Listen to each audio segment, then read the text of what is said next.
అందరికీ నమస్కారం.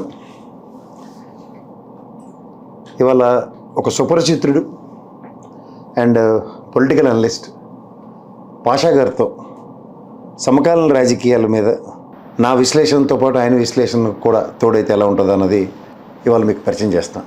నమస్తే పాషా గారు. నమస్తే సార్. ఇప్పుడున్న ఈ పొలిటికల్ సినారియోలో ఒక అనలిస్ట్ రోల్ అన్న దాని మీద మనం మాట్లాడితే ఎవరికి నచ్చిన ముద్రలో వాళ్ళు వేస్తున్నారు. ఒకడేమో వైఎస్ఆర్సీపీ అంటాడు, ఇంకోటేమో తెలుగుదేశం అంటాడు, ఇంకోటి జనసేన అని. ఎందుకు అలా ముద్రలు పడుతున్నాయి సార్? సార్, యాజ్ ఎ అనలిస్ట్గా మనం ఒక విషయాన్ని అనాలిసిస్ చేసినప్పుడు ఎక్కడో ఒక చోట కొంచెం బయాస్గా మనం ఆబ్జర్వ్స్గా కనిపిస్తాం. అది డిఫాల్ట్. అది ఉదాహరణకి మంచి చెడు రెండు ఉంటాయి. మనం మంచి వైపు మాట్లాడిన ప్రతిసారి, అది ఏ పార్టీ వైపు అయినా సరే, ప్రతిసారి మనం ఒక పార్టీ వైపు మాట్లాడినట్టుగా కనిపిస్తుంది. అందువల్ల ఏం చేస్తారు అంటే వేరే పార్టీ వాళ్ళు ఒక ముద్ర అనేది వేస్తారు, ఈ వ్యక్తి ఫలానా పార్టీకి చెందినటువంటి వాడు అని చెప్పేసి. కానీ అదే వ్యక్తి వాళ్ళ పార్టీకి సంబంధించి మంచి మాట్లాడినటువంటి ఆ వీడియోస్ కూడా ఉంటాయి, వాళ్ళు అవి చూడరు. వాళ్ళకేంటి ముద్రేసేయాలి, ఈ వ్యక్తి ఈ ఫలానా పార్టీకి, ఈ వ్యక్తి ఈ ఫలానా పార్టీకి అని చెప్పేసి ఒక ముద్ర అన్నది ఇది కామన్ అయిపోయింది. అనలిస్ట్ని అనలిస్ట్గా చూడకుండా ఒక పార్టీ కార్యకర్తగా ఈరోజు చూసేటటువంటి పరిస్థితులు మనకి ప్రతి పార్టీలో కనిపిస్తున్నాయి. తెలుగుదేశం పార్టీలో మనం చూస్తున్నాము, సరే జనసేనలో ఇంకా స్టార్ట్ అవ్వాలా, సూన్ స్టార్ట్ అవుతుంది. టీడీపీలో చూస్తున్నాం, వైసీపీలో అయితే ఇప్పుడు there are people who come as an analyst for Janasena also. నేను ఇక్కడ అంటుంది ఏంటంటే, అంటే మనం ఆ పర్సెప్షన్ మార్చడానికి కానీ ప్రయత్నించగలం. ఉదాహరణకి అంటే నేను చూస్తుంది ఎలా అనిపిస్తుందంటే, ఒక గవర్నమెంట్ పాలసీ ఉంటుంది, ఆ పాలసీ మీదే మనం ఆ ప్రభుత్వం తీసుకునే నిర్ణయం రైట్ అవ్వచ్చు, రాంగ్ అవ్వచ్చు, దాని మీద మనం మాట్లాడుతున్నప్పుడు మనకు ముద్రలు పడుతున్నాయి అనేది నా పర్సెప్షన్. అదే సార్, 100%. ఉదాహరణకి ఇప్పుడు జరుగుతున్న మెడికల్ కాలేజెస్ ఇష్యూ ఉంది. పీపీపీ విధానం గురించి ఏదో మనకు తెలియనట్టు, పీపీపీ విధానం వల్ల అదేదో ఈ ప్రభుత్వం తప్పు చేస్తుంది అన్న విషయం మనం ఏదో మాట్లాడుతున్నట్టుగా చాలామంది ఊహించుకుంటున్నారు. అసలు పీపీపీ విధానం అన్నది ఎప్పుడు అన్నది ఒకసారి నేను చెప్పదలుచుకున్నాను ప్రజలకి. సార్, మీ పర్సెప్షన్ చెప్పండి, నా పర్సెప్షన్ నేను చెప్తా. సార్, పీపీపీ విధానం అన్నది అసలు అవసరం ఉందా అన్నది మెయిన్ కాన్సెప్ట్. ప్రభుత్వ మెడికల్ కాలేజీలు తీసుకురావడం అన్నది ఒక మంచి పని. ఎందుకు అంటే ప్రభుత్వం మెడికల్ కాలేజీలు అన్నది పెడితే పేద విద్యార్థి అనేవాడు చదువుకుంటాడు అన్నది మెయిన్ కాన్సెప్ట్. అందులో మళ్ళీ ప్రైవేట్ వాళ్ళని తీసుకెళ్ళి దూడుస్తాను, ఆ గవర్నమెంట్ ఏదైతే మెడికల్ కాలేజీలను ప్రైవేట్ వాళ్ళ చేతిలో పెడతాను అంటే అది ఒక ప్రైవేట్ కాలేజీగా మిగిలిపోద్ది. కానీ అలా కాదు. ఇప్పుడు లాస్ట్ మనం వచ్చిన మెడికల్ కాలేజీల్లో కూడా 50% సీట్లు ప్రైవేట్ ఉన్నాయి, 50% గవర్నమెంట్ సీట్లు, అవునా కదా? అవును. సో ఇక్కడ కొత్తగా పీపీపీలకిను వీళ్ళు చేస్తున్న పనికి పాతదానికి ఏమైనా తేడా మీరు చెప్పగలరా? సార్, ఇప్పుడు ఒక విషయం ఉందండి.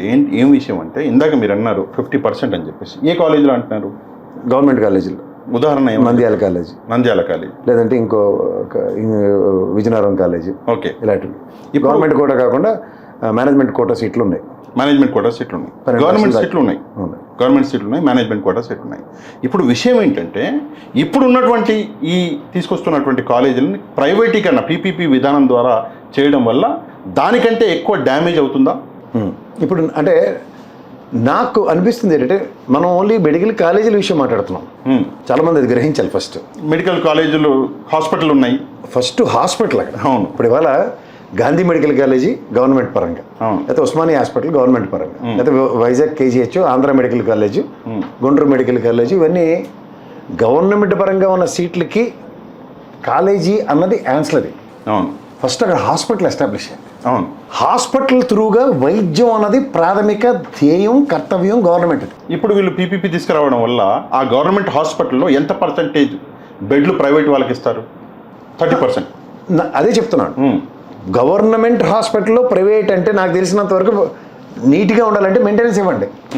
ఆ మెయింటెనెన్స్ కోసమే మేనేజ్మెంట్ సీట్లు అమ్ముతున్నాం అని చెప్పి ఆ డబ్బులు దీనికి ఖర్చు పెట్టండి. 50% అదే కదా. ఇప్పుడు 50% రెగ్యులర్ సీట్లు ఇస్తున్నారు, 50% మేనేజ్మెంట్ కోటా అని చెప్పి డబ్బులకి అమ్ముతున్నారు అనుకుందాం. ప్రభుత్వం చేస్తుంది వ్యాపారం అనుకుందాం. అది హాస్పిటల్ నిర్వహణకి ఖర్చు పెట్టండి. ఓకే. నాకు తెలిసినంత వరకు పీపీపీ విధానంలో వెస్ట్ బెంగాల్లోను, కర్ణాటక ఇలాంటి కొన్ని రాష్ట్రాలకి గవర్నమెంట్ పీపీపీ విధానంతో చేసుకోమంది, state and central government. Okay. దాన్ని ఆంధ్రప్రదేశ్ దాంతో ఎలా ముడి పెడతాం? లేదు సార్, అంటే ఆంధ్రప్రదేశ్ ఇది ప్రజలకు అర్థం అవ్వాలి. ఎందుకంటే పీపీపీ విధానం అంటే నాకు తెలిసి మొదట్లో ఈ medical council of ఇండియాతో Andhra Pradesh government నెగోసియేషన్స్లో first ఒక 5 కాలేజీలు ఆన్ వార్ఫుడ్ బేస్లో స్టార్ట్ అయ్యాయి. ఉదాహరణకి నంద్యాల, విజయనగరం ఇలాంటివన్నీ కూడా అడ్మిషన్స్ కూడా మూడో బ్యాచ్ నడుస్తుంది. ఇప్పుడు పీజీ సీట్లు కూడా ఇచ్చారు. అవును. ఈ ప్రభుత్వం రాగానే కడప సీట్లు వద్దండి. అవును, ఇది జాగ్రత్తగా గమనించండి ప్రజలు, ఇది ఇందులోనే అసలు సెన్సిటివిటీ ఉంది. సీట్లు వద్దు అన్నది అన్న దగ్గర కడప మెడికల్ కాలేజీకి యాక్సెప్టెన్స్ గవర్నమెంట్ పరంగా ఉన్నట్టే కదా. Medical council of India accepted it. అవును. మీకు వద్దన్నారు ఏది సత్య గారు కానీ లేకపోతే గవర్నమెంట్ చంద్రబాబు నాయుడు గారు government taken A call not to అన్నది. ఇది మీరు కర్ణాటక వెస్ట్ బెంగాల్తో ఎందుకు ముడి పెడుతున్నారు? పీపీపీ విధానం అక్కడ కూడా ఉందని. ఎందుకంటే అక్కడ గవర్నమెంట్ అలొకేటెడ్ కాలేజెస్ ఇవ్వలేదు సెంట్రల్ గవర్నమెంట్. తెలంగాణకు ఒకటే ఇచ్చింది, అవును, మనకి 5 ఇచ్చింది. ఆ 5 ఇచ్చిన దగ్గర తెలంగాణకి మిగిలిన నాకు కూడా 5 కావాలంటే మీరు పీపీపీలో కట్టుకోండి అన్నాం అనుకోండి. తెలంగాణ గవర్నమెంట్ 4 పీపీపీ విధానంలో మెడికల్ కాలేజీలు కడుతోంది రేవంత్ రెడ్డి గారి ప్రభుత్వం లేదా కేసీఆర్ గారి ప్రభుత్వం అంటే అదొక సెపరేట్ డిబేట్. బట్ ఇక్కడ whatever is there central government approve చేసినవి. ఇప్పుడు మన ఉదాహరణకి మీరు కొత్త జిల్లాలు ఏర్పాటు చేస్తూ ఉంటారు. ఇప్పుడు ఉదాహరణకి 26 ఉన్నాయి, మనకి 25 కదా ఉన్నాయి. 25 జిల్లాలకి ఇంకొక 5 యాడ్ చేస్తే 30. ఆ మిగిలిన 30లో ఆ 5 జిల్లాల్లోనూ కొత్తగా పీపీపీ విధానంతో ఈ ప్రభుత్వం నిర్ణయం తీసుకుందానండి లేదా మేము పెడతాం. ఇక్కడ ఎగ్జిస్టింగ్ గవర్నమెంట్ పరంగా మీరు టాకింగ్ అబౌట్ మెడికల్ కాలేజెస్, నేను మెడికల్ హాస్పిటల్స్ చెప్తున్నా. ఎందుకు అంటే సోఫిస్టికేటెడ్ ఎక్విప్మెంట్ అన్న ప్రాస్పెక్ట్ని మీరు జాగ్రత్తగా గమనిస్తే పాషా గారు, కడపలో ఉన్న పులివెందుల కాలేజీ నుంచి మొన్న గుంటూరు మెడికల్ కాలేజీకి తరలించారు. అంటే ఇక్కడ సోఫిస్టికేటెడ్ ఎక్విప్మెంట్ లేనట్టే కదా పాత దాంట్లో. కొత్త హాస్పిటల్స్ ఏవైతే ఉన్నాయో highly equipped and sophisticated equipment ఉంది. నేను కదా సూపరింటెండెంట్ గారే చెప్పారు అది. సో ఇంత సోఫిస్టికేటెడ్ హాస్పిటల్ ఒక డిస్ట్రిక్ట్ హెడ్ క్వార్టర్స్లో వస్తుంది అంటే మనం ఎందుకు కాదంటున్నాం? అదే సార్, ఇందులో ఇంకో విషయం కూడా ఉంది మనం అబ్జర్వ్ చేయాల్సిన విషయం. ప్రైవేట్ పీపీపీ విధానంలో హాస్పిటల్ ఏదైతే government hospital so called government hospital ఉందో, ఈ జర్నలిస్ట్ అయ్యి ఈ కొత్త అవతారం కన్నా ముందు మీరు your working uses to work in medical fraternity. Yes, అందుకే చెప్తున్నాను. మెడికల్ కాలేజీలో 30% బెడ్స్ అన్నవి ప్రైవేట్ హాస్పిటల్లో మెడికల్ కాలేజీకి సంబంధించినటువంటి హాస్పిటల్లో 30% బెడ్స్ అనేవి ప్రైవేట్ వాళ్ళకి అలొకేట్ చేయాలి. ఇదొక లాసు. రెండవది ఫార్మసీ. మూడవది ల్యాబొరేటరీ టెస్టులు అవి ప్రైవేట్ వాళ్ళ చేతిలోకి వెళ్ళిపోతే రేపు పొద్దున ఒక ఎంఆర్ఐ రాస్తారు సార్ 11,000 రూపాయలు, 12,000 రూపాయలు. అది ఒక పేద వ్యక్తి ఎలా అఫోర్డ్ చేయగలడు? రేపు పొద్దున ఒక సిటీ స్కాన్ రాస్తారు 3,500 రూపాయలు, టెస్టులు రాస్తారు ఓ 10,000 రూపాయలు ఖర్చు అవుతుంది. ప్రైవేట్ వ్యక్తులు ఎలా అఫోర్డ్ చేయగలరు? జగన్మోహన్ రెడ్డి గారు తీసుకొచ్చినటువంటి ఈ గవర్నమెంట్ మెడికల్ కాలేజీల్లో మొత్తం హాస్పిటల్ కూడా గవర్నమెంట్ చేతిలోనే ఉంటుంది. అందులో ల్యాబ్స్ వస్తాయి, ఫార్మసీ వస్తుంది, అందులో ప్రతిదీ వస్తుంది, ఈవెన్ ఎంఆర్ఐ, సిటీ స్కాన్ కూడా వస్తుంది. ఇందాక మీరు చెప్పిన సొఫిస్టికేటెడ్ ఏదైతే ఎక్విప్మెంట్స్ ఉన్నాయో those equipments are called sophisticated equipments. అది పాత విధానంలో లేదు. చంద్రబాబు నాయుడు గారు దాదాపుగా 4వసారి ముఖ్యమంత్రిగా ఆయన ఇప్పుడు ఉన్నారు. ఇన్ని సంవత్సరాలు 47 సంవత్సరాల సుదీర్ఘ రాజకీయ జీవితంలో సొఫిస్టికేటెడ్ ఒక ఎక్విప్మెంట్స్ అన్నవి ఆయన హాస్పిటల్లో పెట్టలేకపోయాడు. జగన్మోహన్ రెడ్డి గారు కేవలం 5 సంవత్సరాల్లో తీసుకొచ్చాడు. ఈరోజు చాలామంది ఇందాక మీరు అనలిస్టులు బయాస్గా కనిపిస్తున్నారని చెప్పేసి మాట్లాడారు కదా.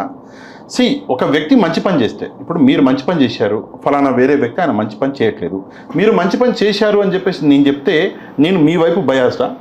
అదెక్కడ న్యాయం సార్? అంటే ఒక ముద్ర వేసేసి ఈయన జగన్మోహన్ రెడ్డి గారి పార్టీకి సంబంధించిన వ్యక్తి అని చెప్పేసి పడేస్తున్నారు. నేను ఏమంటున్నానంటే జగన్మోహన్ రెడ్డి గారు ఆయన ఆలోచన when compared to Chandrababu Naidu గారు, జగన్మోహన్ రెడ్డి గారు ఈజ్ ఎ యంగ్ పర్సన్. ఒకసారి ముఖ్యమంత్రిగా 5 సంవత్సరాలు చేసినటువంటి వ్యక్తి. అందులో 2 సంవత్సరాలు కరోనా పోయింది, 3 సంవత్సరాలు యాక్చువల్గా చూస్తే ఆయన పాలించారనుకోవాలి. ఆ 3 సంవత్సరాల్లో ఆయన మన దేశంలో ఈ రోజు వరకు ఏ ముఖ్యమంత్రి కూడా తీసుకున్నటువంటి కొన్ని స్టెప్స్ తీసుకున్నాడు. అది ఒప్పుకోవాలి. అందులో తప్పేముంది? చంద్రబాబు నాయుడు గారు ఫలానా అది చేశారు కాదు, ఒప్పుకుంటే వైఎస్ఆర్సీపీ ముద్రేస్తున్నారు సార్. ఒప్పుకుంటే ముద్రేస్తారు అంటే మీరు ఒక మంచి పని చేయండి, మీరు చేశారని నేను కూడా ఒప్పుకుంటా. ఇప్పుడు మనకి ఎలా దానికి కొలమానం నుంచి ఒక చిన్న విషయం చెప్తాను సార్. తిరుమలలో అలిపిరి మెట్ల మించి వాటర్ బాటిళ్ళు ఈ అమ్ముకుంటారు, పైకి తీసుకెళ్తారు. పాపం కొన్ని సంవత్సరాల నుంచి వాళ్ళ కష్టం, వాళ్ళు అన్ని మెట్లు, మనం మెట్లు ఎక్కాలంటేనే మనకే పవన్ కళ్యాణ్ గారు మెట్లెక్కి 10 చోట్ల ఆగాడు, అంత ఆయాసం వచ్చింది. వాళ్ళు వాటర్ బాటిల్ ఎత్తుకొని అంత సామాన్ ఎత్తుకొని వాళ్ళు పైకి వెళ్తుంటే చంద్రబాబు నాయుడు గారు అది గ్రహించారు. గ్రహిస్తే అది బీబీసీలో వచ్చింది. నేను ఇమ్మీడియట్గా ట్వీట్ పెట్టాను, చాలా మంచి పని చేశారు సార్, ఇంతవరకు ఏ ముఖ్యమంత్రికి రాని ఆలోచన మీకు వచ్చిందండి అని చెప్పేసి ఐ అప్రిషియేటెడ్ హిమ్. అట్లని చెప్పి నేను టీడీపీ వాడినా. ఇప్పుడు నేను అంటుంది ఏంటంటే, ఒక విశ్లేషకుడు రోలు ఒక గవర్నమెంట్ టెన్యూర్లో ఏం జరిగిందో చెప్తాడు. అవును. ఇప్పుడు మీరు ఇందాకలు అన్నట్టు Jaganmohan Reddy he's created a mark. ప్రజాస్వామ్యంలో ప్రజల చేత, ప్రజల వల్ల, ప్రజల కొరకు ఎన్నుకోబడిన ప్రజాప్రభుత్వం ప్రజల కోసం ఏం చేస్తుంది అన్నది కొలమాన 5 సంవత్సరాల పాటు. అవును. ఇక్కడ సోఫార్ ఉన్న మెడికల్ కాలేజీలు నాకు తెలిసి 12 ఉన్నట్టు ఉన్నాయి సమైక్య రాష్ట్రంలో. సమైక్య రాష్ట్రంలో ఈ సమైక్య రాష్ట్రంలో ఉన్న 12 కాలేజీల్లో 1983లో స్థాపించబడిన తెలుగుదేశం ప్రస్థానం తీసుకుంటే, మీరు అన్నట్టు ఇందాక చంద్రబాబు గారు 4వ టర్మ్ అయ్యారు ముఖ్యమంత్రి, అంతకన్నా రామారావు గారు 2 సార్లు ముఖ్యమంత్రి. వీళ్ళ టెన్యూర్లో ఒక్క మెడికల్ కాలేజీ రాలేదు. Government Ramesh hospital, Andhra hospital, ఇలాంటివన్నీ ప్రైవేట్ అంటాం మేము. కేర్ అంటాం, లేదా అపోలో అంటాం, బంజారా అంటాం. ఈ రోజు ప్రైవేట్ కాలేజ్ ఎవడైనా డబ్బులు ఉన్న డాక్టర్లు చదువుకొని వాళ్ళు పెట్టుకుంటారు, అది వేరే బిజినెస్. అది we are talking about government colleges. Yes, government కాలేజీలు అన్నవి ఏ ప్రభుత్వ ప్రస్థానంలో వచ్చాయి అన్నది మార్క్. ఇప్పుడు రిమ్స్ అంటారు, అది ఏంటి రాజశేఖర రెడ్డి గారు పెట్టారంటే ఏం చెప్పాలి? Rajiv Gandhi institute of medical sciences. అది ఎయిమ్స్కి ధీటుగా, తిరుపతి కానీ లేదంటే కడప కానీ ఇలాంటివన్నీ. సో మనకి బ్రిటిష్ వాళ్ళ కాలంలో ఉన్న కేజీహెచ్ హాస్పిటల్ వైజాగ్, ఉత్తరాంధ్రకి, అది ఒకప్పుడు సమైక్య జిల్లా కదా, విజయనగరం, వైజాగ్, శ్రీకాకుళం కలిపి. సో ఇట్లాంటివి ఎవరి ఆయనలో వచ్చాయి అన్నది మాట్లాడుతున్నాం మనం. 100% సార్. ఇప్పుడు మనకు కావాల్సింది ఏంటంటే ఎండ్ ఆఫ్ ద డే విద్య, వైద్య, ఆరోగ్యం. నేను కూడా కదా, మహానుభావుడు వాజ్పేయి గారే చెప్పారు, ప్రభుత్వం చేయవలసిన ప్రాథమిక కర్తవ్యం ఏంటంటే విద్య, వైద్య, ఆరోగ్యం తప్ప ఇంక మీకు మిగిలిన అనవసరం అన్నాడు. సో రెండోది ఏంటి, ఇన్ఫ్రాస్ట్రక్చర్ అన్నది ఇంకొకటి వైటల్ రోల్ ప్లే చేస్తుంది. ఒక రోడ్డు నాకు తెలిసినంత వరకు ఒక 5 నుంచి 7 ఏళ్ళ ప్రస్థానం మినిమం, బేర్ మినిమం మెయింటెనెన్స్. ఇది లేదా స్ట్రీట్ లైట్స్, ఇవే కదా ప్రభుత్వం చేయవలసిన పనులు. ఇవి కాకుండా మిగిలినవన్నీ తలకెత్తుకొని, ఇప్పుడు వ్యవసాయ ఆధారిత దేశం ఈరోజు, నేను మీరు పుట్టిన కాడి నుంచి, మనం పుట్టక మునుపు నుంచి ఈ రోజుకి కూడా దీని మీద ఏ ప్రభుత్వం ఏం చేస్తుంది అన్నదే కదా మనం అందరం విశ్లేషకులు చెప్పవలసింది. అంతే కదా, అదే కదా చేస్తున్నాం మనం. And hardly will do a comparison. మీరు ఇందాక చెప్పారు ఎవరు ఏం తీసుకొచ్చారనేది గుర్తుపెట్టుకుంటారు. జగన్మోహన్ రెడ్డి గారు ఎన్ని మెడికల్ కాలేజీలు తీసుకొచ్చారు అన్నది చరిత్రలో అది ఉండిపోద్ది. చంద్రబాబు నాయుడు గారు ఎన్ని డిస్టిలరీలు తీసుకొచ్చారు అన్నది కూడా చరిత్రలో ఉండిపోద్ది. మీరు డిస్టిలరీలు తీసుకొస్తే ఆ క్రెడిట్ మీదే. మీరు మెడికల్ కాలేజీలు తీసుకొస్తే, ఫలానా వ్యక్తి తీసుకొస్తే ఆయన ఆ క్రెడిట్. దాన్ని ఎవరు మార్చలేరు. నేను చరిత్రని మార్చేస్తాను, ఫలానా గూగుల్ నేను తీసుకొచ్చాను, ఫలానా మైక్రోసాఫ్ట్ నేను తీసుకొచ్చాను, సెల్ ఫోన్ నేను తీసుకొచ్చాను, హైవేలో అసలు కాన్సెప్ట్ అనేది నేను తీసుకొచ్చాను. తీసుకురావచ్చు మీరు, నేను తప్పట్లేదు, మీరు తీసుకురావచ్చు. దానికి కూడా దానికి ఒక ఉదాహరణ ఉంది. ఏంటంటే ఈరోజు ఈ జనరేషన్ నవ్వుకుంటుంది, మా జనరేషన్ నవ్వుకోదు. బికాజ్ మా జనరేషన్ అనేది అలవాటు పడిపోయాను. బట్ ఈరోజు ఈ జనరేషన్కి ఇవన్నీ అక్కర్లా. ఈరోజు ఈ జనరేషన్కి ఒక ముఖ్యమంత్రి 1వ తారీఖు పోయి పెన్షన్లు ఇవ్వాల్సిన అవసరం లేదు ఈ జనరేషన్కి. వాలంటీర్ చేసి పని చేస్తాడు ఆయన. అది చెప్తున్నాను. నా ముఖ్యమంత్రి ఎవరు సార్? ప్రౌడ్ ఆఫ్ మై ముఖ్యమంత్రి చంద్రబాబు నాయుడు గారు, సీఎం. నా ముఖ్యమంత్రి ఏం చేయాలి? నా ముఖ్యమంత్రి వెళ్ళి పెన్షన్స్ ఇవ్వాలా? లేదు. నా ముఖ్యమంత్రి ఏం చేయాలంటే మేనేజ్ చేయాలి. నా ముఖ్యమంత్రి ఆఫీస్లో కూర్చొని అడ్మినిస్ట్రేషన్ వర్క్ చేయాలి. పెన్షన్లు ఇస్తాడేంటి నా ముఖ్యమంత్రి? నాకు కోపంగా ఉంది. అదేంటి వెళ్ళి కలవకూడదా? ప్రజల్ని కలవకూడదు? కలవాలి. కానీ అధికారి పని మీరు చేస్తే మరి ఆ అధికారి ఎక్కడ ఉన్నాడు? ఇంట్లో కూర్చున్నాడా? సరే మీరు ఫ్రీగా వెళ్తారా? ₹1 కోటి ఖర్చు అవుతుందా మీరు వెళ్తే? సరే 50 లక్షలు ఇస్తున్నాం. ఆ 50 లక్షలు నాలాంటి పేదవాళ్ళకి ఇవ్వండి సార్. నాలాంటి వాళ్ళ జీవితాలు మారుతాయి కదా. ఆ విషయాలు అడిగితే మళ్ళీ కోపం, మళ్ళీ మేము అనలిస్టు నన్ను వైసీపీకి అంటగట్టేస్తారు, వస్తే అట్టే చేస్తారు. ఇప్పుడు ఇక్కడ కాంట్రడిక్షన్ ఎక్కడ వస్తుందంటేనండి, 2 విషయాలు మీరు ఇందాక చెప్పిన సెల్ ఫోన్లో అవన్నీ మనం మాట్లాడడం అనవసరం, కానీ హైవేల గురించి ఒకటి.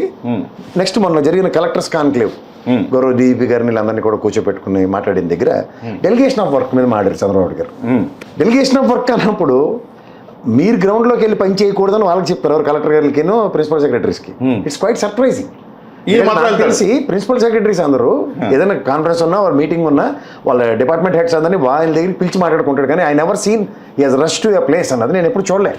అండ్ ఈవెన్ అథారిటీస్ కూడా ప్రిన్సిపల్ సెక్రటరీ గారితో మీటింగ్ ఉందని ఆదరాబాదరగా పరిగెట్టుకు వెళ్ళిన ఉదంతాలు చూసాం. కానీ ఆయన ఎప్పుడు గ్రాస్ రూట్ లెవెల్లో పనిచేయని దగ్గర ఈయన స్థాయిని 10 మెట్లు ఈయన తగ్గించుకుని వెళ్తూ పనిచేస్తున్నాడు. రెండోది మీరు చెప్పిన నేషనల్ హైవేలు, అంటే నాకు తెలిసిన ఒక ప్రాథమిక అవగాహన మీతో షేర్ చేసుకుంటాను. అది రాంగ్ అయితే మీరు చోట అనలిస్ట్గా నన్ను కరెక్ట్ చేయండి. ఎందుకంటే జనాభా ప్రాతిపదిక మీద మనం భారతంలో రోడ్లు లేని పరిస్థితుల దగ్గర నుంచి సింగిల్ రోడ్డు దగ్గర నుంచి on an aggregate every 20 years ఒక రెవల్యూషన్ ఇన్ హైవే సిస్టంలో వస్తుంది. ఎలా అంటే single track road will become double track, double track will become 4 lane, 4 lane will become 6 lane, 6 lane will become 8 lane. దానికి మీరు కాన్సెప్ట్లో మనం 8 lane ఉన్న దగ్గర ఇవాళ 6 laneకి వస్తున్నాం. అంటే ఎంత వెనకబడి ఉన్నాం? మోర్ దెన్ 2 decades వెనకబడి ఉన్నాం మన పరిస్థితికి. ఈవెన్ 6 track ఉన్న దగ్గర కూడా 2 decades వెనకబడి 4 track దగ్గర ఉన్న వాళ్ళు చాలామంది ఉన్నారు. చాలా స్టేట్స్ ఉన్నాయి. అలాగే 4 track ఉన్న దగ్గర 2 decades వెనకబడి డబల్ రోడ్లోనే ఉన్న వాళ్ళు ఉన్నారు. అంటే ఓవరాల్గా ప్రాస్పెక్ట్ ఆఫ్ ఎంటైర్ నేషన్ తీసుకుంటే డబల్ ట్రాక్ రోడ్లే చాలా ఎక్కువ ఉన్నాయి. 4 track రోడ్లు హైవేకి సంబంధించిన దగ్గర సక్సెస్ రేషియో. 6 track రోడ్డు ఎంత పర్సెంటేజ్ క్లెయిమ్ చేస్తారంటే 30 to 40% క్లెయిమ్ చేస్తున్నారు. సో 8 track రోడ్డు ఎంత సింగిల్ డిజిట్లోనే ఉంది, అది 10% కూడా సక్సెస్ లేదు. సో ఇట్లాంటి దగ్గర ఎవరి ప్రస్థానంతో అన్న దగ్గర వాజ్పేయి గారి ఆయంలో గోల్డెన్ ట్రయాంగిల్ అన్నది there is no optionless situation. Already 2 decades వెనకబడి ఉన్నాం అప్పటికి. 100%. అక్కడ హైవే కాన్సెప్ట్ ఎమర్జింగ్. లేదు ఈయన ఐడియా అని చెప్పేసి ఆయన చెప్పారు. That is ridiculous. That's what I'm saying. People should know this. ఇప్పుడు మనం సింగిల్ ట్రాక్ మట్టి రోడ్లో నడిచిన దగ్గర నుంచి తార్ రోడ్డు సింగిల్ ట్రాక్ రోడ్డే కదా, బస్సు ఆగిపోయింది కదా సార్. అటు నుంచి బస్సు వస్తుంటే నా చిన్నప్పుడు నేను చదువుకున్న రోజుల్లో విజయనగరం నుంచి వైజాగ్ వెళ్ళాలంటే ఓ బస్సు ఎదురుపడిందంటే ఆగిపోయాడు. ఎంత కేరళ డ్రైవింగ్ చూడాలి మనం. మేము చూసిన విషయమే కదా సార్. అది ఒక బస్సు ముందు నుంచి వస్తుంటే ఈ బస్సు ట్రాక్ దిగాలి, లేకపోతే యాక్సిడెంట్. ఆ స్థితిలో చూసినాము. బట్ సమ్హౌ నేను అదే చెప్తున్నాను సార్, ఒక ముఖ్యమంత్రిగా నా ముఖ్యమంత్రి అడ్మినిస్ట్రేషన్ వర్క్ చేస్తే చూడాలని. దాని పేరే నేషనల్ హైవేస్ కదా. ఒక state chief minister how you can claim? లేదు అప్పట్లో ఆయన advise. I'm not denying a coalition government అప్పుడు ఉంది. అడ్వైజరీ కమిటీలో నెరేటివ్స్ అంటారు అట్లా. అంతే. ఇఫ్ యూ బిల్డ్ సంథింగ్ అంటే అప్పుడు మీకు ఏ ముద్ర వేయాలి మేము ఒక అనలిస్ట్గా? ఏ ముద్ర వేయాలి చెప్పండి. చెప్పండి. అంటే నేను అంటుంది ఏంటంటే ఇప్పుడు మీరు ఎవరో చేసింది మీరు క్లెయిమ్ చేసుకుంటున్నారు అనుకోండి. అదే సార్ నేను ఇక్కడ మీకు చెప్తున్న విషయం ఏంటంటే ఎందుకు క్లెయిమ్ చేస్తున్నారంటే దీనికి ఒక కారణం ఉంది సార్. ఎవ్రీ 10 yearsకి జనరేషన్ అనేది చేంజ్ అవుతుంటుంది. కానీ అవునండి 35 ఏళ్ళ క్రితం విషయం కాబట్టి 1990 విషయం కాబట్టి ఈ రోజు ప్రజలకు గుర్తుండదు అన్నది ఒక concept. Half of the generation 90 సంవత్సరాలు మీరు నేను లేవు, half of the generation refresh కూడా అయిపోయి ఉంటుంది అని చెప్పేసి ఒక కాన్సెప్ట్లో ఏదో ఒక మాట అంటే చెల్లిపోద్ది అని చెప్పేసి అంటున్నారు. ఇంకో విషయం కూడా ఉంది సార్. దీన్ని నమ్మే అమాయకులు కూడా ఉన్నారు, లేకపోలేదు. రాష్ట్రంలో నమ్మే అమాయకులు కూడా ఉన్నారు. సరే మరి వాళ్ళని నమ్మించుకోవడానికి చెప్తున్నారేమో, కానీ అయినా కూడా నేను ఈ విషయాన్ని తప్పు పట్టను. కానీ నా ముఖ్యమంత్రి ఇట్లాంటి విషయాలలో పడకుండా ప్రజల గురించి మాట్లాడితే బాగుంటుంది, ఇచ్చిన హామీల గురించి మాట్లాడితే బాగుంటుంది అన్నది నా కాన్సెప్ట్. అంతే. ఇప్పుడు నేను ఆయనకు వ్యతిరేకంగా మాట్లాడలేదు సార్. ఇప్పుడు మీరు అన్నదే ఇక్కడే మీ దగ్గరే సమాధానం నాకు కావాలి. ఇప్పుడు ప్రజలకి ఇచ్చిన హామీలు కాసేపు పక్కన పెడతాం. That's all promise need not to be fulfilled. Promise are only will be made. అంతే. అట్ ద కాస్ట్ ఆఫ్ మళ్ళీ ప్రజలే. సో ఇక్కడ మీకు ఇందులో ఇక్కడ నా కాంట్రడిక్షన్ వల్ల ఏంటంటే ప్రజాస్వామ్యంలో మీలాగే ఒక ఎన్నుకోబడిన ఒక ప్రభుత్వం ప్రజల హితం కోరుతూ ఒక నిర్ణయం తీసుకుంది. ఆ ప్రజాహితం కాకుండా ఇది మీరు పీపీపీ పద్ధతి అనేది మమ్మల్ని ఎందుకు కన్విన్స్ చేయట్లేదు? 2 ప్రజా ప్రభుత్వాలే. అవును. ప్రధానికి జగన్మోహన్ రెడ్డి 17 మెడికల్ కాలేజీలు తీసుకొచ్చి కేంద్ర ప్రభుత్వం తగరాలు పడ్డాడు, నానా తెప్పలు పడి తీసుకొచ్చాడు ఆయన. ఓకే, మేము ఇలా తెప్పలు పడడం అందుకని మేము చెయ్యం. ఒక 5-6 వేల కోట్లు ఖర్చు. నేను ఇక్కడ ఒక విషయం చెప్తాను సార్. నేను చెప్పాలి ఈ విషయం, కొంచెం నాకు టైం ఇవ్వండి. కాదు కదా, ఇక్కడ ఇందులో మీరే చెప్తున్నారు. నేను అంటుంది ఏంటంటే సే ఫర్ ఇన్స్టెంట్ జగన్మోహన్ రెడ్డికి ఒక 2 ఏళ్ళు కరోనా అడ్డింది, అయినా సరే ఒక 5-6 మెడికల్ కాలేజీలు కంప్లీట్ చేశాడు. ఉదాహరణకి బృహత్తర కార్యక్రమం 17లో మీరు ఇంకో 4 కంప్లీట్ చేయండి, ఇంకో 5 కంప్లీట్ చేయండి మీ టెన్యూర్లో. కంప్లీట్ చేయకుండా పీపీపీ అనడం ఇంతవరకు అన్నది మీరు చెప్పండి ఇప్పుడు నాకు. సార్ అంటే మీరు అడిగిన క్వశ్చన్కి వస్తాను. అంతకంటే ముందు ఒక చిన్న విషయం చెప్పాలి. జనరల్గా ఒక పేషెంట్, మీరు ఒక డాక్టర్ అనుకున్నాం, ఒక పేషెంట్కి ఫీవర్. నేను కాదు సార్, చంద్రబాబు గారు డాక్టర్ అనుకుందాం సార్. ఇక్కడ మన ఇద్దరం ఉన్నాం కాబట్టి మీరు ఒక డాక్టర్ అనుకుందాం. మీ దగ్గరకు ఒక పేషెంట్ ఫీవర్తో వచ్చాడు. జనరల్గా ఏ డాక్టర్ అయినా 2 మెడిసిన్లు ఇస్తారు. ఒకటి పారాసెటమాల్ ఇస్తారు, రెండోది యాంటీబయాటిక్ ఇస్తారు. Paracetamol is for present situation, ఇప్పటికిప్పుడు ఫీవర్ తగ్గడానికి. రెండోది యాంటీబయాటిక్ ఎందుకు ఇస్తారంటే అసలు ఈ ఫీవర్ లేకుండా పోవడానికి. ఈ 2 మెడిసిన్లు జనరల్గా వాడతాం. అంటే ప్రస్తుతానికి వాడేది పారాసెటమాల్, లాంగ్ రన్ కోసం ఫీవర్ మొత్తం లేకుండా చేసేది యాంటీబయాటిక్. జగన్మోహన్ రెడ్డి గారు చేసినటువంటి పాలన ఏదైతే ఉందో అందుకు ఆ పాలన ఎందుకు నస్తుంది అంటే జగన్మోహన్ రెడ్డి గారు 2 ఇచ్చారు. ప్రజలకి పారాసెటమాల్ ఇచ్చాడు, యాంటీబయాటిక్ ఇచ్చాడు. Paracetamol was DBT, non DBT.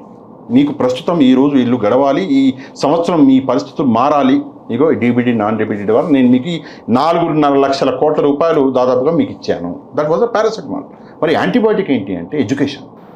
ఒక కుటుంబంలో ఒక డాక్టర్, ఎంబీబీఎస్ డాక్టర్ ఆ కుటుంబం నుంచి బయటకు వచ్చాడు అంటే ఆ కుటుంబ ఆర్థిక స్థితులు ఎప్పటికీ మారిపోతాయి కదా. వాడు ఆ డాక్టర్ బయటకు వస్తాడు, సంపాదించుకుంటాడు, ఆ డాక్టర్ పిల్లల్ని పెంచుకుంటాడు, మంచిగా చదివించుకుంటాడు, ఆ కుటుంబ స్థితిగతులు మారిపోతాయి.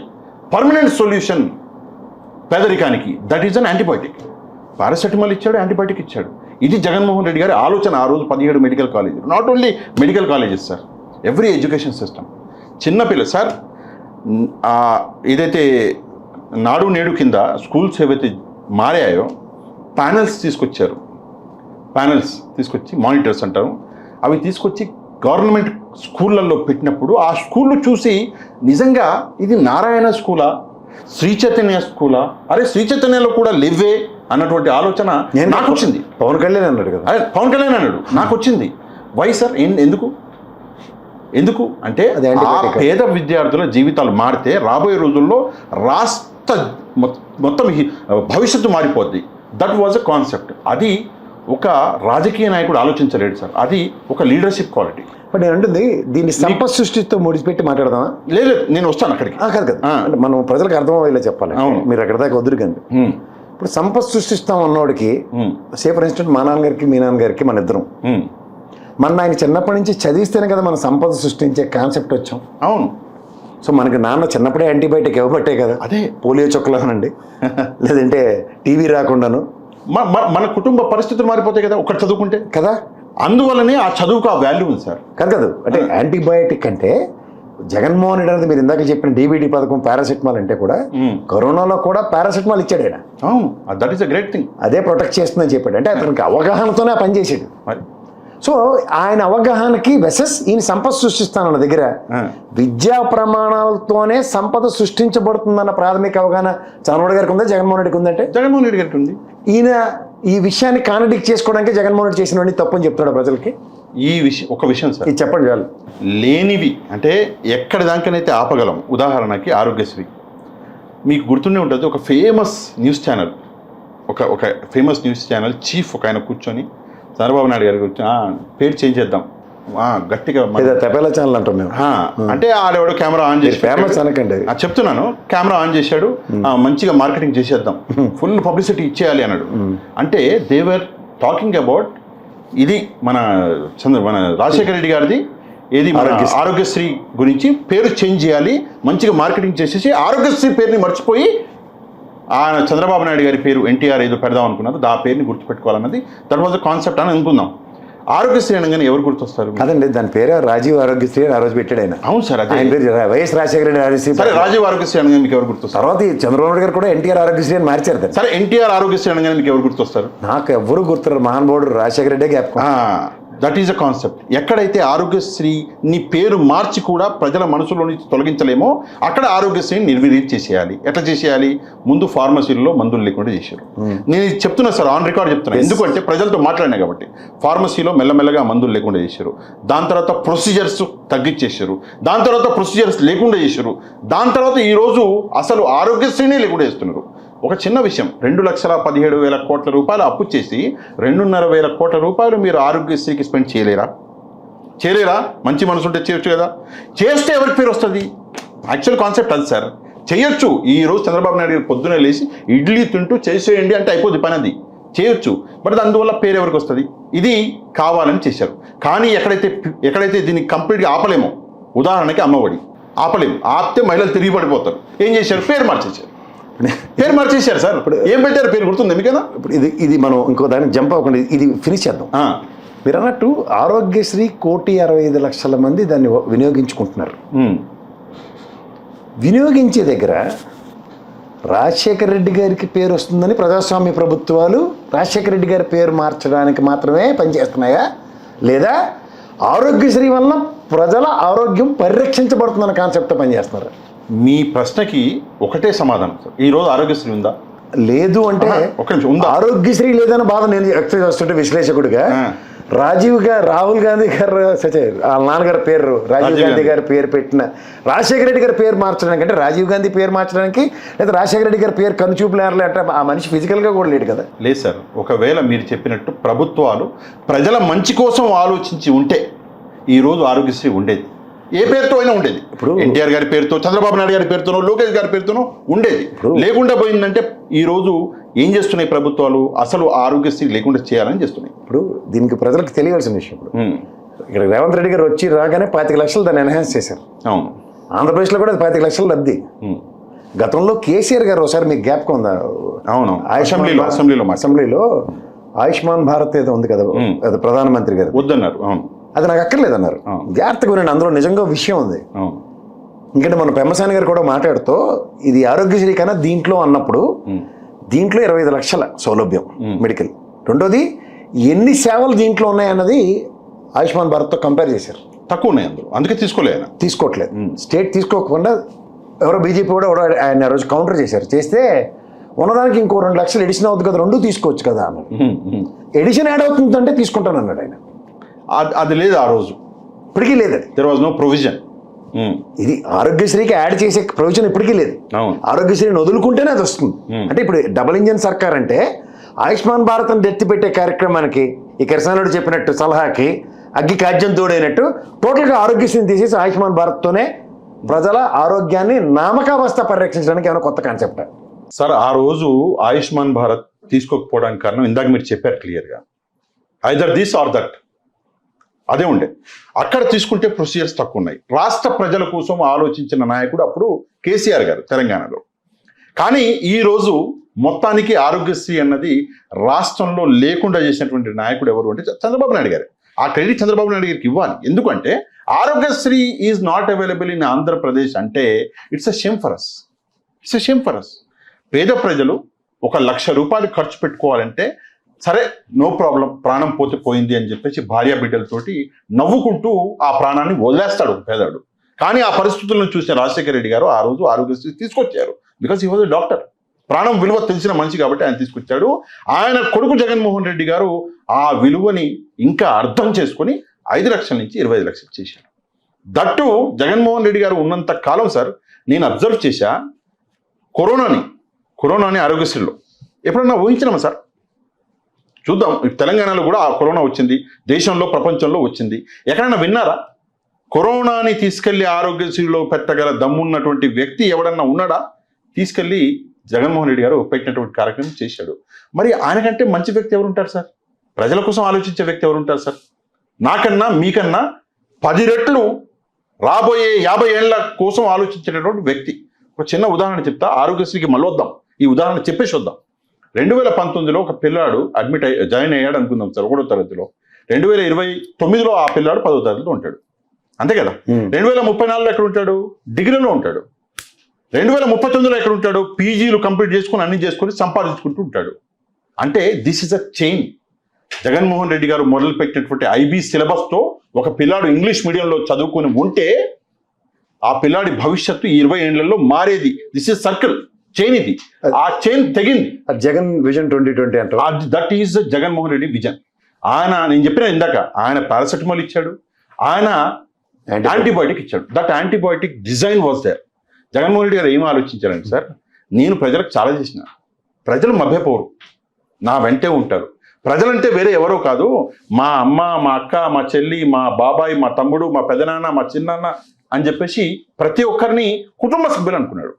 ప్రాబ్లం ఏమైందంటే, సరే ఆ మభ్యపెట్టుళ్ళు అక్కడికి వద్దాం, మనం మాట్లాడినప్పుడు వద్దాము. బట్ సిన్స్ ఈరోజు మెడికల్ కాలేజీల ఇష్యూ నడుస్తుంది కాబట్టి మెడికల్ కాలేజీలు ప్రైవేటీకరణ చేస్తున్నారు అన్నటువంటి కాన్సెప్ట్ని కూడా మనం ప్రజల్లోకి తీసుకెళ్ళలేకపోతే షెమోనస్. అవును, తప్పు జరుగుతున్నప్పుడు తప్పు అని చెప్పాలి, ప్రభుత్వం మంచి చేసినప్పుడు మంచి అని చెప్పాలి. మీరు మంచి చేసి చూడండి, మేము తప్పకుండా మంచి అని చెప్తాం. అంతేకాని తీసుకెళ్లి ప్రైవేటు వ్యక్తుల చేతుల్లో పెడితే. చంద్రబాబు నాయుడు గారు పార్టీని నడపడం కంటే కంపెనీని నడుపుతున్నారండి ఆయన. నేను ఈ విషయం యాక్చువల్గా తర్వాత చెప్దాం అనుకున్నా. ఆయన company, he is a very good CEO. For what? Private. That's company. As a కంపెనీగా ఆయన ఒక మంచి CEO అవ్వచ్చు, కానీ ఒక మంచి ముఖ్యమంత్రి. What about Jaganmohan Reddy? Jaganmohan Reddy is a people person అండి. Public CEO. డౌట్ లేదు. Is a corporate CEO. Chandrababu Naidu గారు ఈజ్ కార్పొరేట్ సీఈఓ, ఈయన ఏంటంటే పబ్లిక్ సీఈఓ, అంతే పబ్లిక్ కదా. కోసం ఆలోచిస్తాడు. That's why he said it's a class war between masses and classes. It's a simple thing. ఈ రోజు జగన్మోహన్ రెడ్డి గారు తీసుకొచ్చిన ప్రైవేట్ కాలేజీలని తీసుకెళ్లి గవర్నమెంట్ కాలేజీని తీసుకెళ్లి ప్రైవేట్ వ్యక్తుల చేతిలో పెడుతుంటే అత్యంత బాధ ఎవరికి కలుగుతుంది మీరు చెప్పండి? జగన్మోహన్ రెడ్డి గారికి కలుగుతుంది. ఎందుకు కలుగుతుంది? ప్రజలకు కలగాల బాధ. That is the main thing. ప్రజలకు కలగాలి బాధ. మీకు ఉదాహరణ అండి, జగన్మోహన్ రెడ్డి మంచి పని చేసిండు, బెస్ట్ పని చేసిండు. ఉదాహరణ ఏంటంటే పులివెందులలో ఉన్నటువంటి ఎక్విప్మెంట్స్ తీసుకెళ్లడం. అదే కదా ఉదాహరణ. అంటే ఇక్కడ గుంటూరులో లేదని ఒప్పుకోవడం. ఒప్పుకున్నారు కదా ప్రభుత్వం. అంటే అంత మంచి ఫెసిలిటీస్ తీసుకొచ్చాడు జగన్మోహన్ రెడ్డి గారు. ఆ విషయాన్ని ఒప్పుకోండి చూద్దాం. ఆల్రెడీ కడపలో ఓపీ స్టార్ట్ అయింది. అదే చెప్తున్నాను సార్. ప్రస్తుత పరిస్థితులు అంత ఘోరంగా ఉన్నాయి. అంత ఘోరంగా ఉంటే డైవర్జన్ చూడండి ఎంత ఘోరంగా ఉందో. ఇక్కడ తుఫాన్ వచ్చింది, తుఫాన్ వచ్చి ప్రజల జీవితాలు రోడ్డున పడ్డాయి, డైవర్జన్. రైతులు అరే మాకు గిట్టుబాటు ధర లేదు, డైవర్జన్. రైతులు మాకు పెట్టుబడి ఇస్తామన్నారు 20,000 డైవర్జన్. విద్యార్థులు ఏంది మాకు ఈ కథ ఏంది అని చెప్పేసి ఫీజు రీయింబర్స్మెంట్ లేదు అంటే డైవర్జను. నిరుద్యోగులు ఏది మా 3,000 రూపాయల నిరుద్యోగ వృత్తి అంటే డైవర్జను. మహిళలు ఏది 1,500 రూపాయలు అంటే డైవర్జను. ఎంత డైవర్జన్ అంటే సార్ ఈ రోజు పరిస్థితి. డైవర్జన్ అన్నది చేయొచ్చు సార్, చేయొచ్చు, తప్పులేదు, ప్రతి ఒక్కరు చేస్తారు. ఎప్పుడు చేస్తారు? 20వ తారీఖు ప్రజలకి ఫలానా అమౌంట్ వేయాలి, ఒక 5 రోజులు లేట్ అయింది సార్ అనుకుందాం, 25 అయింది, ఒక 5 రోజులు డైవర్ట్ చేశారు అంటే సరే ఒప్పుకోవచ్చు. కానీ 16 నెలల నుంచి డైవర్జనే చేసుకుంటా పోతాము అంటే మరి ఎన్ని రోజులు డైవర్జన్ చేస్తారు? ఈ డైవర్షన్ అన్నిటికన్నా ఇంకా పెద్ద డైవర్షన్ చెప్పనా సార్? ఇప్పుడు లేటెస్ట్ డైవర్షన్ అది తెలుసు, చెప్పండి. ఇప్పుడు మన తీవ్ర తుఫాన్ వచ్చి ప్రాథమిక అంచనాలు 5,240 కోట్లు ఇచ్చారు కేంద్ర ప్రభుత్వానికి. కేంద్ర బృందం వచ్చింది, ఇప్పటికి కూడా వాళ్ళు రూపాయి ఇవ్వలేదు ఎవరికి. కానీ సిఐ సమ్మిట్ మీద వాళ్ళకి ఎంత ఫోకస్ ఉందంటే రేపు ఎల్లుండి జరిగే సిఐ సమ్మిట్ మీద ఢిల్లీలో తెలుగు మీడియాను కూడా బయటికి వెళ్ళిపోండి, మీకు ఇక్కడ సంబంధం లేదని చెప్పి లోకేష్ గారిని చూసా నేను.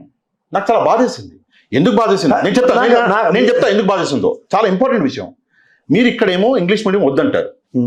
జగన్మోహన్ రెడ్డి గారు ఇంగ్లీష్ మీడియం తీసుకొస్తే స్కూళ్ళల్లో ఇంగ్లీష్ మీడియం వద్దంటారు, తెలుగే మాకు ముద్దంటారు. తెలుగు దేశం కాదు, ప్రపంచ భాషలలో తెలుగు లెస్స. నేను తెలుగు నేను ఒక ముస్లింని, నాకంటే తెలుగు ఎవడన్నా మాట్లాడతాడా బాగా అంటే ఎవడు మాట్లాడు, నేను కంప్లీట్ చేస్తా. మీరు బాగా మాట్లాడితే మీతో కంప్లీట్ చేస్తా. నాకు తెలుగు అంటే ఇష్టం. అంతేకాని ఎడ్యుకేషన్ సిస్టంలో ఇంగ్లీష్ మీడియం వద్దు, వేస్ట్, తెలుగు ముద్దని ఢిల్లీకి పోయి అక్కడ తెలుగులో మాట్లాడేటోళ్ళు వద్దు, ఇంగ్లీష్లో మాట్లాడేటోళ్ళు కావాలా? సిగ్గుందా ఈ మాట చెప్పడానికి? అంటే వేరే రాష్ట్రాల దగ్గర నిలబడి వేరే రాష్ట్రాల్లో అక్కడ కూర్చొని తెలుగు మీడియా వాళ్ళని మీరు ఇంతలా అవమానిస్తే తప్పు లోకేష్ గారిది అన్నది నో డౌట్. కానీ తిరిగి వచ్చినటువంటి వాళ్ళది కూడా తప్పే. వాళ్ళు ప్రశ్నించాలి కదా, ఏం మాట్లాడుతున్నారు సార్? ఆడనేమో చెప్పకూడదు గలీజ్ మాట, ఆడనేమో అది చేస్తారు మమ్మల్ని, ఇక్కడేమో వస్తే ఇలా అవమానిస్తారా ఎందుకు అని చెప్పేసి ప్రశ్నించాలి మీడియా వాళ్ళు. ఇదే ఏబిఎన్ ప్రశ్నిస్తుందా, ఈనాడు ప్రశ్నిస్తుందా, ఇదే TV5లో గౌరవనీయ మూర్తి గారు, ఇంకా చాలా మంది ఉన్నారు కదండి, ప్రశ్నిస్తారా? అంతెందుకు సార్, రాధాకృష్ణ గారు ప్రశ్నించండి సార్. మీరు తెలుగు న్యూస్ ఛానల్ లోకేష్ గారు ఇంత పెద్ద మాట అన్నారు, మీరు ఒకసారి ప్రశ్నించారా? తెలుగు మీడియాని పట్టించుకొని నారా లోకేష్ అని వేస్తారా? వేస్తే రెండో రోజు ఏం లేదు, సుట్కే సాగిపోద్ది. ఈ పరిస్థితులు ఉన్నాయి సార్. కాదండి, సిఐ సబ్మిట్ జర్నలిస్టులు బ్యాన్ చేస్తారా? అదే సరే, సిఐ సబ్మిట్ ని జర్నలిస్టులే బ్యాన్ చేస్తే, మీరు సబ్మిట్ చేస్తున్నారు, మీరు ఈ మాట అన్నారు ఢిల్లీలో, ఇప్పుడు జర్నలిస్టులకు కోపం వచ్చింది, ఇప్పుడు ఈ సబ్మిట్ ని జర్నలిస్టులే బ్యాన్ చేసి ఎక్కడ రాకపోతే మీరు ఏం చేస్తారు? మళ్ళీ 15 రోజుల్లో మళ్ళీ సబ్మిట్ పెడతారు. ఎందుకు పెడతారు? ఆ సబ్మిట్ లో వచ్చే డబ్బు ఏమి, అది ఇన్వెస్ట్మెంట్ వస్తుందా అన్నది వేరే విషయం. మీకు కావాల్సింది సబ్మిట్ లో డబ్బులు వస్తాయా, ఇన్వెస్ట్మెంట్ ఒప్పందాలు జరుగుతాయి. ఒప్పందాలు చేస్తారంట 10 లక్షల కోట్లు. ఆ 10 లక్షల కోట్లలో 1000 కోట్లు వస్తే అది దేవుడి దయ అనుకోవాలి. ఆ ఒప్పందాలు ఏముంది సార్? మీ దగ్గర లెక్క ఉందా? నా దగ్గర లెక్క ఉంది, చెప్తాను. మీరు చెప్పండి. టోటల్ ఆంధ్రప్రదేశ్ రాష్ట్రంలో గత 10 సంవత్సరాల్లో జగన్మోహన్ రెడ్డి గారి గవర్నమెంట్, చంద్రబాబు గారి గవర్నమెంట్ లో సిఐ సమ్మిట్ల యొక్క సారాంశం 33 లక్షల కోట్లు. బా, దాంట్లో కంగ్రాచులేషన్ సార్, మన జీవితాలు మారిపోయినాయి. 3 సమ్మిట్లు చంద్రబాబు గారి ఆయనలోనే జరిగాయి, సిఐ సమ్మిట్లు. దాని ఇన్వెస్ట్మెంట్ ఎంత వచ్చింది తెలుసా సార్? ఆయనది 19,50,000 కోట్ల ఒప్పందాల్లో గ్రౌండ్ అయింది 38,946 కోట్లు. ఓకే, జగన్మోహన్ రెడ్డి గారిలో 13,50,000 కోట్ల ఒప్పందాలు, ఒక సిఐ సమ్మిట్. గ్రౌండ్ అయింది ఎంత తెలుసా సార్? టోటల్ ఇక్కడ ఇంక్లూడింగ్ చంద్రబాబు నాయుడు గారి గవర్నమెంట్ లో ఒప్పందం గ్రాసిమ్ లాంటిది కూడా గ్రౌండ్ అయింది 1,103 కోట్లు. టోటల్ ఎంత అయింది సార్ ఈ ఒప్పందాలది? 1,40,000 కోట్లు దాటలేదు. ఓవరాల్ గా ఒప్పందాలు మన దగ్గర ఎన్ని ఉన్నాయి గత 10 సంవత్సరాలు బట్టి చేతిలో పెట్టుకున్నవి? 33 లక్షల కోట్లు. 33 లక్షల కోట్లకి 10% 10 years లో గ్రౌండ్ కాలేదంటే దీనికి అడవాడు చేస్తారు. ఇక్కడ ఇంకొక విషయం, నేను చంద్రబాబు గారు ప్రజావేదికలో మాట్లాడుతూ, ప్రజా దర్బార్ ఏదో దాంట్లో మాట్లాడుతూ, రైస్ ఎందుకయ్యా నీళ్ళు ఉన్నాయని పండిస్తారు, రైస్ ఎవడు తినట్లేదు. రేపు సిఏ సమిట్లో తెలుగు మీడియా బ్యాన్ చేస్తుందా ఒక ప్రశ్న లోకేష్ గారికి ప్రతిఘటనగా. రెండోది, చంద్రబాబు గారు సిఏ సమిట్కి వచ్చిన వాళ్ళకి అన్నం సాంబారు వడ్డించకుండా ఓన్లీ మొలకలు, ఓన్లీ పిజ్జాలు బర్గర్లు పెట్టి పంపిస్తారు. అంటే ఈ విషయంలో మీరు సర్ప్రైజ్ అయ్యారు, కానీ నేను ఎందుకు సర్ప్రైజ్ అవ్వలేదు అంటే, నాకు తెలిసిన సిఐ సమిట్ లో డ్రైవర్లు వాళ్ళు భోజనాలు లేవని కొట్టుకోవడాలు ఇవన్నీ నేను చూశాను. అదృష్టం లేదు చంద్రబాబు నాయుడు గారు ఈ రైస్ గురించి ఏదైతే మాట్లాడారో నేను అస్సలు సర్ప్రైజ్ అవ్వాల. ఎందుకు అవ్వలేదంటే, అసలు వ్యవసాయమే దండగా అన్నటువంటి వ్యక్తి చంద్రబాబు నాయుడు గారు. నాకు అప్పుడే డౌట్ వచ్చింది, ఏంటి చిప్పులు తిని బతకాలా అని చెప్పేసి. సో అది ఉంది. అంటే వ్యవసాయం అంటే ముందు నుంచి ఆయనకు చిన్న చూపు ఉంది సార్, అది ఎందుకుందో నాకు తెలియదు, చాలా చిన్న చూపు ఉంది. రైతు అనేది వెరీ క్లియర్ అండి. వాళ్ళ నాన్నగారు 2 ఎకరాల ఆసామిగా ప్రస్థానం అయిన దగ్గర అది ఇప్పుడు కాంట్రడిక్షనే కదా. Now he has created an emperor. ఆ ఎంపరర్ అంత క్వశ్చన్ ఎక్కడి నుంచి వస్తుంది, మూలమే కదా ఎవరికైనా. ఒక 2 ఎకరాల ఆసామి ఇంత ఎంపరర్ ఎలా క్రియేట్ చేయగలిగారంటే హెరిటేజ్ లాంటిది. మళ్ళీ అది కూడా వ్యవసాయ పరోక్ష ఆధారిత. అవును, పరోక్షం ఉంది సార్, అందులో మొత్తం వ్యవసాయం మీద ఆధారపడ్డది. పాడి పరిశ్రమ అంటే వ్యవసాయ ఆధారితమే కదా. అవును, మరి ఆవులు గేదెలు బర్రెలు అన్ని వ్యవసాయం, దాన్ని వ్యవసాయంలో పార్ట్ అండ్ పార్సల్స్ కింద కన్సిడర్ చేస్తాం మనం. అవును, మళ్ళీ ఆ వ్యవసాయం నుంచి వచ్చే ప్రొడక్ట్స్ నుంచే బై ప్రొడక్ట్స్ తింటాయి కూడా. అదే గడ్డి, చంద్రబాబు నాయుడు గారు వడ్డు దంచిన తర్వాత వచ్చే తౌడు చిట్టే కదా పశువులు తినేవి. చంద్రబాబు నాయుడు గారు వ్యవసాయానికి ఎప్పుడు కూడా విరోధే. ఆయన ఎప్పుడు వ్యవసాయానికి అనుకూలంగా మాట్లాడలే. ఈ రోజు కూడా రైతులకి ఆయన ఇచ్చింది 5,000 రూపాయలు మాత్రమే. కాదంటారా? కనీసం కేంద్ర ప్రభుత్వం ఇచ్చింది కూడా ఇవ్వలేదు సార్. సార్ గత ఏడాది 20,000, ఈ ఏడాది 20,000, 40,000 రూపాయలు. నాకు అది వద్దు సార్. కేంద్ర ప్రభుత్వం రైతులకి ఇచ్చింది కూడా గత సంవత్సరం ఇవ్వలేదు, ఈ సంవత్సరం కూడా పూర్తిగా ఇవ్వలేదు. దగ్గర 6,000 రూపాయలు ఎంత ఇస్తున్నారు. కేంద్ర ప్రభుత్వం ఇస్తుంది సార్, ఇస్తుంది. కేంద్ర ప్రభుత్వం వస్తే ఇస్తుంది మెసేజ్ వాళ్ళకి. 2,000 ఇస్తారు, 2 ఇస్తారు, 3 సార్లు ఇస్తారు. కానీ వీళ్ళు ఏం చేశారు అంటే, గత ఏడాది ఆ 2,000తో కలిపి ఇవ్వలేదు. ఈ ఏడాది అంటే టోటల్ గా సింపుల్ గా చెప్పాలంటే 40,000 6,000 కాలం ఇవ్వలేదు. ఇప్పుడు ఈ ఏడాది కూడా వీళ్ళకి 9,000 ఇవ్వాలి, 5,000 వీళ్ళు ఇచ్చింది అనుకుంటే. అది వదిలేండి, 5,000 సంగతి తీయండి. ఈ సంవత్సరం రావాల్సిన 4,000కి ఎక్స్ట్రా 1,000 ఇచ్చారు. ఓకే, అంటే నాకు తెలిసి నెక్స్ట్ వచ్చి 2,000 ఇంకో 1,000 ఆల్రెడీ కోతట్టేసింటే. అసలు నాకు అర్థం కాని విషయం, రైతులకు కూడా అడగాలి నేను. అంటే ఒక చిన్న ప్రశ్న వేయాలి. ఏమని అడుగుతారు? అడిగే వచ్చాం మేము, ఏమి లేదు వాళ్ళ దగ్గర సమాధానం. అంటే ఈ వీడియో ద్వారా రైతులకు ఒక చిన్న ప్రశ్న ఏంటంటే, ఎప్పుడు కూడా రైతులకి మంచి చేసినటువంటి వ్యక్తి ఎవరంటే, ఈ రోజు కూడా రాజశేఖర రెడ్డి గారి పేరు మనం చెప్తాం. ఒక జలయజ్ఞమే ఆయన తీసుకొచ్చి ఉచిత కరెంట్ అండి. ఒక పాదయాత్రలో ఆయన ప్రతిస్పందించిన ఉచిత కరెంటు, జలయజ్ఞం చేసి నీళ్లు ఇవ్వడం, అలాగే రైతు పడుతున్న దీనికి 9 గంటలు ఉచిత కరెంట్ ఇచ్చి దాన్ని సస్టైన్ చేశాడు ఆయన. నేను సూటిగా మిమ్మల్ని అడుగుతారు ఒక ప్రశ్న, అంటే మీరు ముందు నుంచి చూస్తున్నారు కాబట్టి, చంద్రబాబు నాయుడు గారు రైతులకి చేసిన మంచి చెప్పండి నాకు ఒకటి. అంటే కాపీ పేస్ట్ వద్దు, ఫలానా వాళ్ళు చేస్తే నేను ఫాలో అయ్యాడు వద్దు, ఆయనగా వచ్చిన ఆలోచన ఏంటి చెప్పండి. ఏం లేదు, ఏది కనీసం అది ఫాలో అయితే చాలు మనకి. అతల కనపు కూడా ఉండదు కదా. అమ్మ పెట్ట దొరుకుతున్నాను ఆయన ఫాలో అవడు, పైపచ్చు ట్రెండ్ సెట్ చేయడు. యాక్చువల్గా ఎందుకు ఈ ప్రాబ్లం? ఒక 4 సార్లు ముఖ్యమంత్రి అయినటువంటి వ్యక్తి అమ్మఒడి అన్నటువంటి ఒక పేరుని కాపీ చేసి అది ఇవ్వాల్సి వస్తుంది అంటే ఎందుకు సార్? ఈయనకు సొంత ఆలోచనలు లేవా? అంటే నా అబ్జర్వేషన్ మీకు చెప్తా సార్. ఫర్ ఇన్స్టెంట్ అయినా ఒక సాఫ్ట్వేర్ రంగంలోంచి ఒక ఫినామినల్ గ్రోత్ ఉంది, దాంట్లోంచి డబ్బులు వస్తాయి అన్నది ఒక ఎక్స్పెక్టేషన్ ఆ రోజుల్లో. ఎందుకంటే మన స్టాటిస్టిక్స్ చాలా క్లియర్గా చూస్తే, ఇంత సాఫ్ట్వేర్ రంగం ఆయన వల్ల అభివృద్ధి చెందిన దగ్గర మన స్టేట్కి 5,000 కోట్ల చిల్లరే ఆయన ఆయనలో రెవెన్యూ జనరేట్ అయింది సాఫ్ట్వేర్ రంగం పరంగా.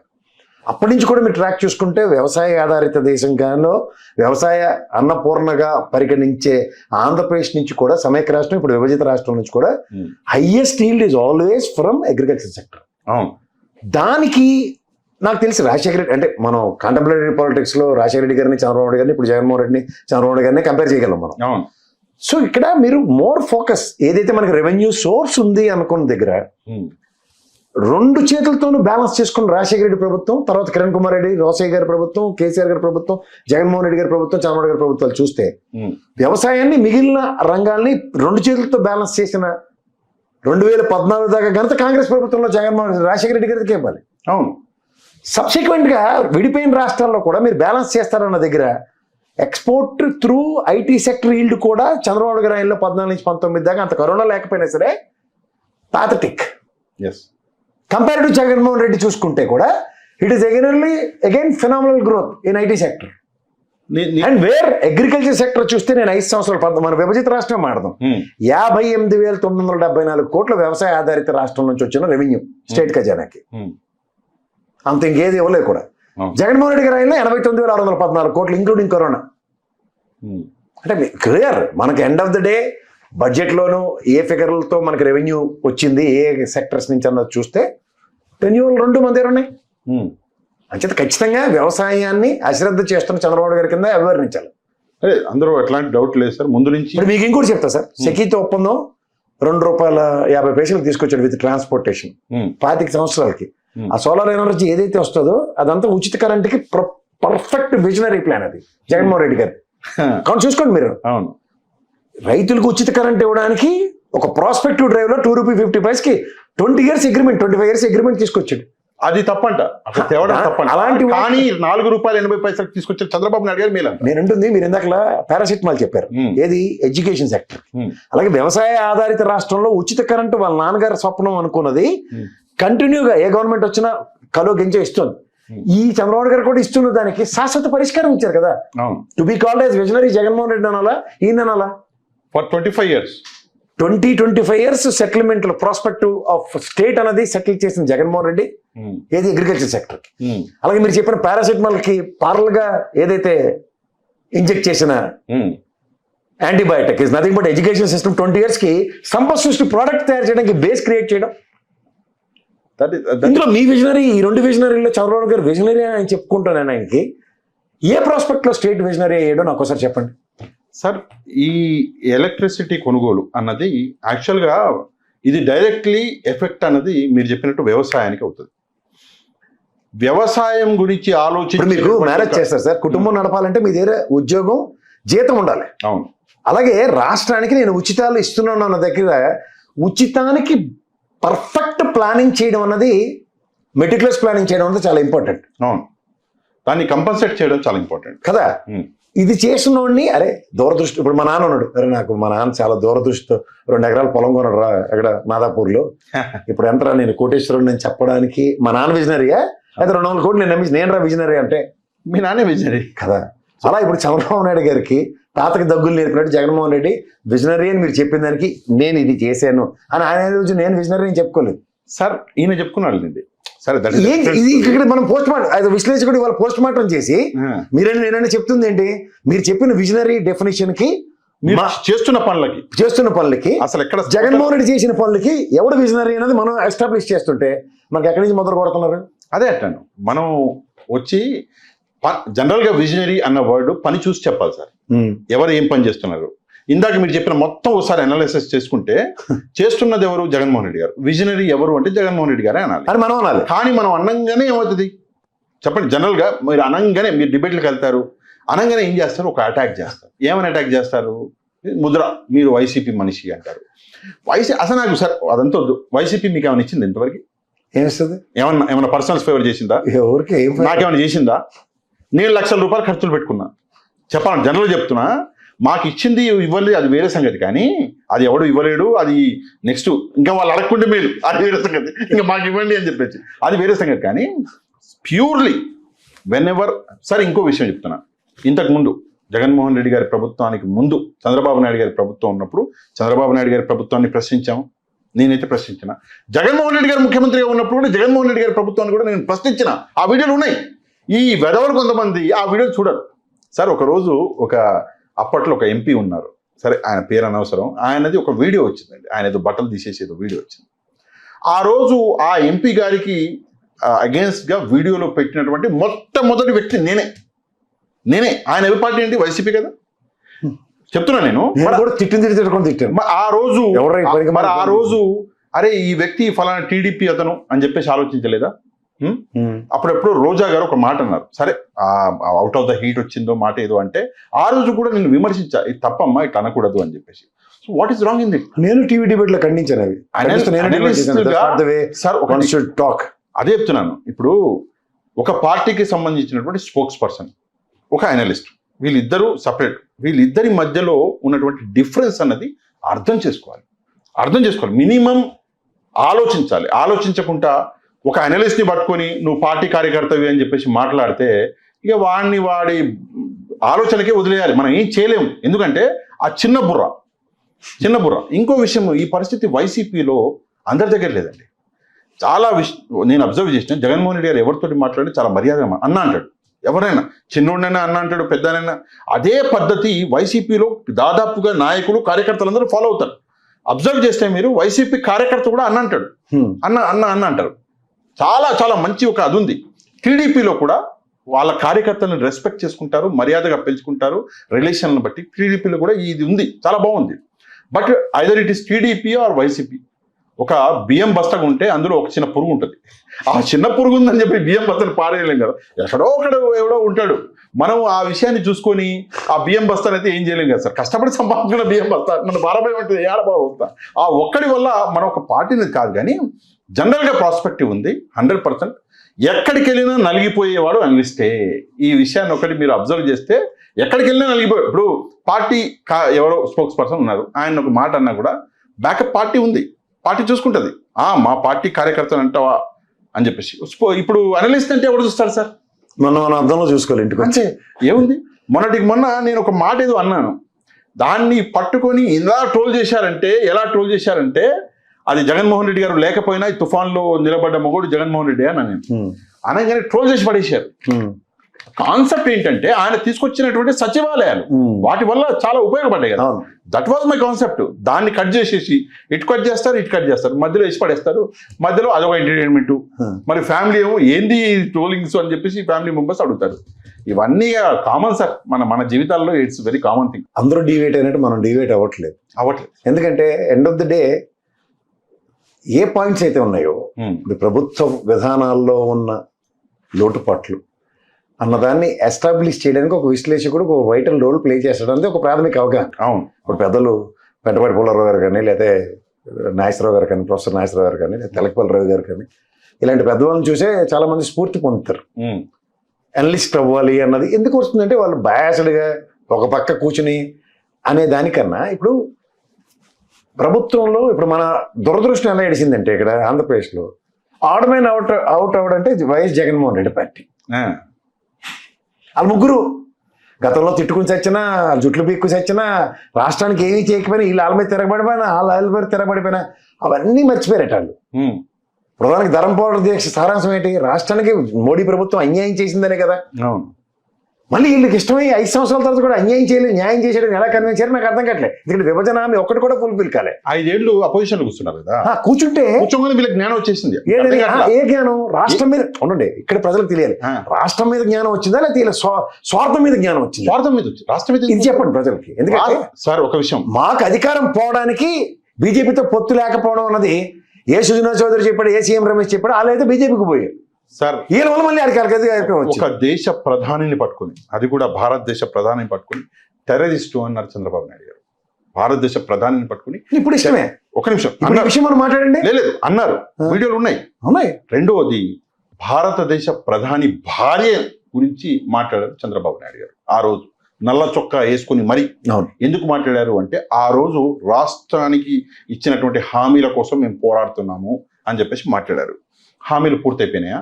అదే కదా మనం అడుగుతుంది. హామీలు పూర్తయిపోయినాయి, ఏమైంది? ఏంటంటే ఒక మాయ, ఒక మంత్రం ఏంటంటే మాయ. 5 ఏళ్ళు అపోజిషన్ లో కూర్చోగానే ఏమైపోయింది? నిజాలు తెలిసింది. అరే దీనికంటే ఏదో ఒకటి చేసేసి పవర్లో ఉంటేనే బెటరు. 52 రోజులు జైల్లోకి వెళ్ళి రాగానే ఆ నిజం అన్నది బోధపడ్డది. అరే దీనికంటే నేను దానికంటే ముందే బాధపడింది చెప్తున్నాను నేను. జనరల్ గా జైలుకి వెళ్ళక ముందే బాధపడిపోయింది. ఒక విషయం ఏంటంటే, ఇక్కడ టీవీ డిబేట్ లో మేము ఉండేవాళ్ళం. ఇందువల్ల ఈ 2 విషయాల వల్ల ప్రజలకు మంచి ఏం జరిగింది చూద్దాం. చంద్రబాబు నాయుడు గారు నరేంద్ర మోదీ గారిని దూషించడం వల్ల ప్రజలకు ఏమైనా మంచి జరిగిందా? జరగలేదు. ఈ రోజు చంద్రబాబు నాయుడు గారు మోదీ గారి సంఖ్య ఎక్కడం వల్ల ఏమన్నా జరిగిందా? ఈ రోజు కూడా ఏం మంచి జరిగింది? ఎందుకంటే మీకు చెప్తాను, ఎంత దరిద్రం అంటే చెప్తాను, 4114 కోట్ల గ్రాంట్ వచ్చింది అంతే. అదే చెప్తున్నా. అదే జగన్మోహన్ రెడ్డి గారి సంఖ్య ఎక్కినందుకు 21,474 కోట్ల గ్రాంట్ వచ్చింది. ఈ రోజు తుఫాన్ వస్తే మీరు అధికారులు వస్తున్నారు, ఫలానా అదేదో ఇచ్చినాం, యువర్ ఇన్ పవర్. ఈ రోజు మీ మీదనే ప్రధానమంత్రి గారు ఆధారపడి ఉన్నారు, ఆయన గవర్నమెంట్. మీరు ఒక్క నిమిషంలో తీసుకురావాలి గ్రాంట్. అట్లాంటిది ప్రస్తుతానికి 900 కోట్లు ఇవ్వండి అంటారా? ఎవరికి కావాలి 900 కోట్లు? ఏం చేస్తారు? మీకు దీన్ని ఒకసారి వెనక్కి వెళ్దాం. హుదూద్ తుఫాన్ అప్పుడు కూడా చంద్రబాబు గారు అక్కడే ఉండి అన్ని పనులు చేశారు కదా. అప్పుడు కూడా ప్రాథమిక అంచనాలకు తక్షణ సాయం కింద ఎంత కావాలంటే 200 కోట్లు ఇచ్చారు. అదేంటి మొన్న బుడమేరు వాక్కి మీలటోళ్ళు నాలటోళ్ళు స్వచ్ఛందంగా సాయం అందించిన దాని మీద బుడమేరు వాక్కి నారాయణ గారి ఆయనలో ఎవరికి అన్నం అందకుండా నీళ్ళు అందకుండా ఎన్ని కోట్లు ఖర్చు పెట్టారు లెక్క చెప్పమంటే ఇప్పుడు చెప్పట్లే అగ్గిపెట్టెలు లెక్క చెప్పారు కదా 29 కోట్లని. ఆ అగ్గిపెట్టెలు ఎక్కడ కనిపిస్తలేదు ఎవరికి. అవి చూడాలి ప్రజలు. ఇలా వెనక్కి వెళ్ళి రెవెన్యూ మినిస్టర్ గారు చెప్పారు ఏదో అంకి తప్ప అని. మరి అంకి తప్పితే టోటల్ కూడా అంకి తప్ప. నిజమే మీరు చెప్పిన 29 కోట్లు అగ్గిపెట్టలు హెడ్ తప్పు, టోటల్ తప్పు. మరి టోటల్ మాకు టోటల్ కింద వేసిన బ్యాలెన్స్ ఏం ఫిగర్ అవన్నీ సార్ అవన్నీ మీరు అవి మాట్లాడితే మనం విశ్లేషకులు, అవన్నీ మీరు మనం వైఎస్ఆర్సీపీ విశ్లేషకులు అవుతున్నాం. అవన్నీ మీరు మాట్లాడితే ఒకటి మీ మీద అటాక్ చేస్తారు, రెండోది డైవర్జన్. ఇప్పుడు తిరుమల లడ్డు విషయం తీసుకొచ్చారు, డైవర్జన్. సరే ఎట్లుంటుంది డైవర్జన్ అంటే ఇవాళ రేపు ఒక సమస్య మీకు డైవర్షన్ అంటే వాళ్ళు చెప్తున్నాను. నేను ఆ పౌడర్ డబ్బా కూర్చుని ఛానల్లో ఎవరండి ఈ పౌడర్ డబ్బా చాలా సార్లు విన్నా, ఎవరు అసలు విన్నా ఎందులో నెట్ టైం ఆడికి అర్థం అవుద్ది. అసలు ఆడికి జర్నలిజం నేర్పిన గురువు గారు ఊరేసుకోవాలి. అసలు ఆశ్చర్యకరమైన విషయం అంటే నేను మీరు కూడా చిన్నప్పటి నుంచి రేషన్ షాప్లో మనకు పామాయిల్ ఇచ్చేవారు. దాన్ని తాలింపు పెట్టడానికి మా అమ్మ ఇలా ముక్కు మూసుకుని తాలింపు వేసేది. 68 లక్షల టన్నులు నెయ్యి వాడారట జగన్మోహన్ రెడ్డి గారి ఆయనలో. అందులో 58 లక్షల పామాయిల్తో సుగంధ ద్రవ్యాలు ఏవో కలిపట నెయ్యి వాసన వచ్చేలా చేశారట. సార్ అసలు పామాయిల్ ఆ వాసన ఎప్పటికి పోతుందో తెలుసా సార్? అసలు తెలివి ఉంది దానికి ఎవరికైనా? ఇక్కడ మీరు చెప్తా డైవర్షన్ అంటే కూడా ఎలివేషన్స్కి ఇస్తున్నా శ్రద్ధ. ఇప్పుడు వాళ్ళ భావన్ ప్రకాష్ రెడ్డి టీవీలో కూడా ఏడిచేస్తాడు ఈ మధ్య కొత్తగా నటనా చాతుర్యం. ఎప్పుడొచ్చినా కాళ్ళ మధ్యలో లుంగి కట్టి తిరుగుతూనే ఉంటాడు కదా, వాళ్ళు దర్శనం చేయిస్తాను కానీ నిద్రపోడు. ఆ పెద్ద జీరోడు కర్ర జెండా కట్టుకుని ఆడే కూర్చుంటాడు కదా, ఆగమ శాస్త్రం అంతా నన్ను పరిరక్షిస్తానని చెప్తాడు కదా. ఈ లడ్డూల విషయంలో ఇంత మొక్క కూడా లడ్డు ఎక్కలేదు దానికి. అయితే వీళ్ళు జెండా బ్యాచ్లు అందరూ పోతారు కదా మఠాలు పేదలు అందరినీ తోసుకుని మరీ ఆచారం అని, ఎవరికి ఇంత లడ్డు మొక్క ఎక్కలేదా? తినిన తర్వాత ఇప్పుడు ఇంట్లో మనకి 4 రోజుల క్రితం లడ్డు ఉంటే తిని వాసన వస్తుందని మనం పడేస్తామా పడేమా? లేదంటే లడ్డు ప్రసాదం అన్నది స్వామివారిది ఎలా తింటామంటే అలాంటి దగ్గర ఆ తన్మయత్వానికి ఏంటి ఇంత తేడాగా ఉందని ఎవరికి అనిపించదా? మన దాకా వద్దు సార్. చంద్రబాబు గారు 5 సంవత్సరాలు ఒకసారి కూడా తిరుగుతారు లేదా? ಇಲ್ಲಿ మా చిన్నజీరి అంటే రియల్ ఎస్టేట్లో బిజీగా ఉంటాడు. అలా ఏంటి వెయ్యికాల మండపాలు ఎరగొట్టిన కాడి నుంచి నేను తిరుపతిలో ఇక్కడే కూర్చుంటే పెద్ద జీరి నెట్టాడు అక్కడ, మాకు బాగానే ఉంది. వీళ్ళెవరు ఇంత మొక్క లడ్డు తినకుండా ఏ రోజు మాట్లాడినాడు. ఇప్పుడు కొత్తగా టెక్నాలజీ అయిపోయిన దాన్ని లెక్కలు ఎలా మాడుతుండ్రు? అసలు ఆ లడ్డు ప్రసాదం తయారు చేసి నెయ్యి లోపలికి వెళ్ళాలంటే what sort of scrutinising procedures will go. వీళ్ళ ఆయనలోనూ రిజెక్ట్ చేసిన ఉదంతాలు ఆ ఆయనలోనూ రిజెక్ట్ చేసిన ఉదంతాలు ఉంటే అది నోరా తాడి మాట నాకు అర్థం కావట్లేదు. ఎలా మాడుతుండ్రంటే నేను ఒక విషయం చెప్పాలి సార్ ఇందులో ఒక విషయం అంటే నేను కూడా 2014 నుంచి 19 మధ్యలో 15 సార్లు అంట, 2019 నుంచి 24 మధ్యలో 18 సార్లు అంట. అంటే రిటర్న్ వెళ్ళి ఈ నెయ్యి వచ్చి రిటర్న్ వెళ్ళింది. Sir first question, what is the concept of lab in Tirumala? తిరుమలలో ల్యాబ్ అన్నది ఎందుకున్నది? ఇది చాలా ఇంపార్టెంట్ క్వశ్చన్ సార్. ల్యాబ్ అన్నది ఎందుకు పెట్టారు అంటే ఈ నెయ్యి ఏదైతే వస్తుందో ఇది టెస్ట్ చేయాలి అన్నది కంటిన్యూస్ ప్రాసెస్ కాబట్టి ఆ ల్యాబ్ అనేది అక్కడ ఉన్నది. 2014 నుంచి 19 మధ్యలో 15 సార్లు రిటర్న్ ఈ నెయ్యిని చేసినటువంటి ఉదంతాలు ఉన్నాయి, మన దగ్గర కనిపిస్తున్నాయి. 2019 నుంచి 24 మధ్యలో 18 సార్లు రిటర్న్ పంపించారంట. అంటే ఆ 2014 నుంచి 19 మధ్యలో చంద్రబాబు నాయుడు గారి హయాంలో మళ్ళీ లడ్డూలో అడల్ట్రేషన్ జరగలేదు. నిజం, నేను నమ్ముతున్నా. ఎందుకు జరగలేదు? ల్యాబ్ చాలా బాగా పనిచేసింది, రిటర్న్ పంపించేసింది. 2019 నుంచి 2024 మధ్యలో కూడా ల్యాబ్ బాగా పనిచేసి 18 సార్లు రిటర్న్ పంపించినప్పుడు లడ్డూలో అడల్ట్రేషన్ జరిగిందని చెప్పేసి ఎట్లా చెప్తారు? ఒకటి. రెండవది, లడ్డూని ఏమైనా టెస్ట్ చేశారా? సుప్రీంకోర్టు అడిగినటువంటి ఇంపార్టెంట్ ప్రశ్న. ఏదైనా విషయంలో ఏదైనా ఒక దాంట్లో అడల్ట్రేషన్ జరిగింది అన్నప్పుడు దాన్ని కదా సార్ టెస్ట్ చేయాల్సింది, దాన్ని చేస్తారు కదా. ఇప్పుడు ఒక ఐస్ క్రీమ్ తింటున్నాను, ఆ ఐస్ క్రీమ్లో అడల్ట్రేషన్ ఉందంటే ముందుగా ఐస్ క్రీమ్ శాంపుల్ తీసుకెళ్ళి ఇచ్చి ఆ ఐస్ క్రీమ్ టెస్ట్ చేపిస్తాం, అంతే కదా. ఆ ఐస్ క్రీమ్ కంపెనీకి వెళ్ళి అక్కడ టెస్ట్ చేయగా ఇక్కడ జరుగుతున్నది అదే. లడ్డూని మీరేం టెస్ట్ చేయలేదు, చేయకపోగా ఈ అయోధ్య క్లీన్ చిట్ ఇచ్చింది కదా లడ్డూలు. ఇది ఇంపార్టెంట్. తిరుమలలో తయారు చేస్తున్నటువంటి లడ్డూలు, అందులో 1,00,000 లడ్డూలు పంపించారు, శ్రీరాముల వారి టెంపుల్కి పంపించారు అయోధ్యలో. ఆ లడ్డూలు బాగున్నాయి. ఇందులోకి వెళ్ళి తీసుకెళ్ళి ఇచ్చినటువంటి లడ్డూలే కదా, మరి అందులో కూడా ఏది తీసుకెళ్ళారు? ఇంకొక సబ్మిషన్ ఇస్తాం మీకు.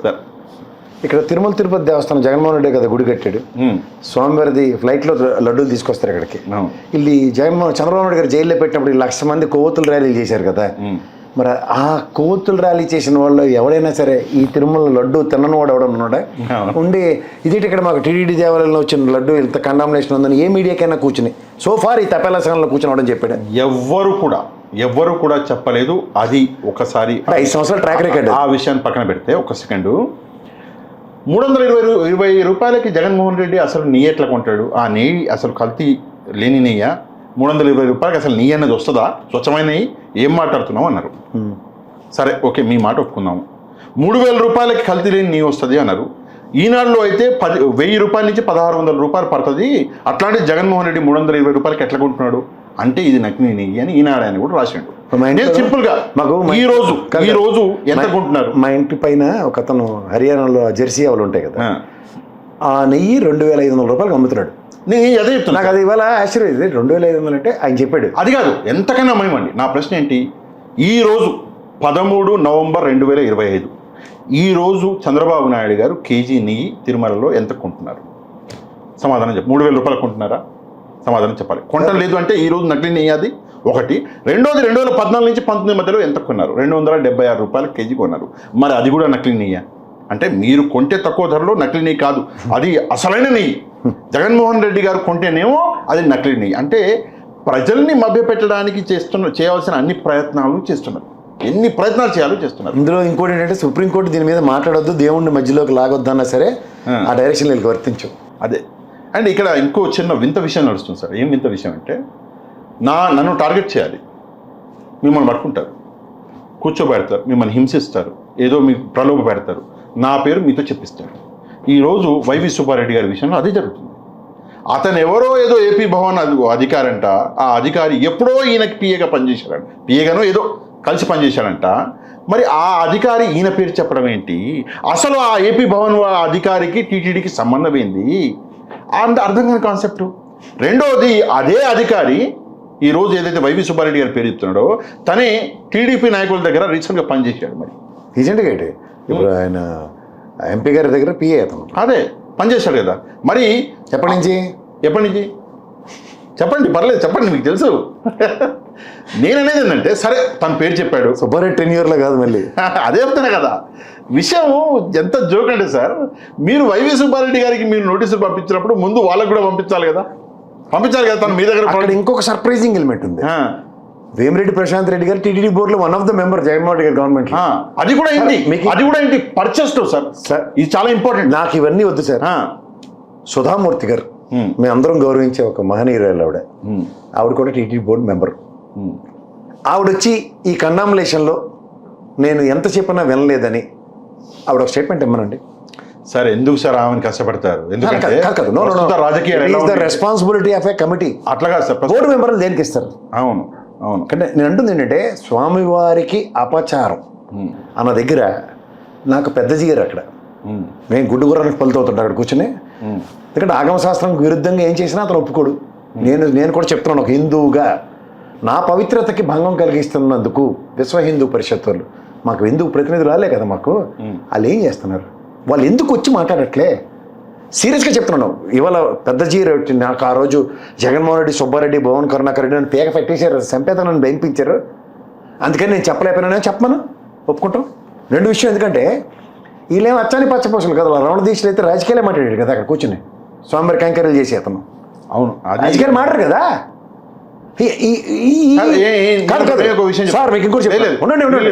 గురించి మనం మాట్లాడి లేదు వాళ్ళని కరెక్ట్ కాదు.